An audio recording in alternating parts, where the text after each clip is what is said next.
Ziua Părinților de Îngeri este singurul eveniment de acest gen din România și cel mai mare din lume. În țara noastră este organizată de Fundația Eternul Miracol Materna Alinare. Voluntarii organizației au fost alături de părinții de îngeri și la Constanța pentru al 5-lea an la rând. Evenimentul de astăzi a fost organizat a 5-a oară în România, a 4-a oară la Constanța, de către organizația EMA și voluntarii organizației pe Constanța. Și noi am încercat să aducem așa o notă un pic veselă în această zi foarte tristă pentru noi, părinții de îngerași, prin înălțarea baloanelor colorate pentru ei și prin lumânările aprinse pentru sufletelele lor. Cam câți părinți au participat?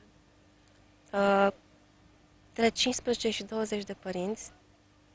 Bunici, cred că au fost, da, au fost și bunici, au fost și mătuși și prieteni.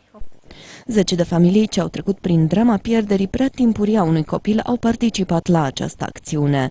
Ei au înălțat în aer baloane colorate ca ritual simbolic de despărțire. Am venit aici pentru a ne aduce aminte de niște copilași care au plecat ori înainte de a exista cu adevărat, ori după ce au existat foarte puțin.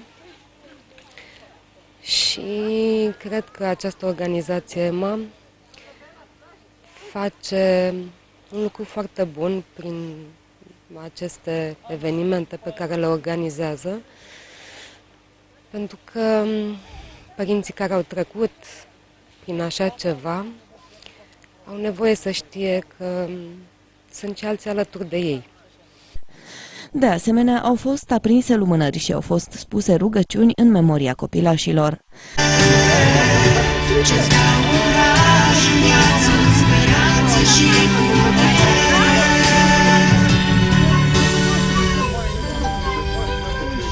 Această acțiune s-a desfășurat simultan în 15 orașe din țară și 5 din străinătate. Londra și Harlow din Marea Britanie, Iozigny și Bastia din Franța și Toledo din Spania.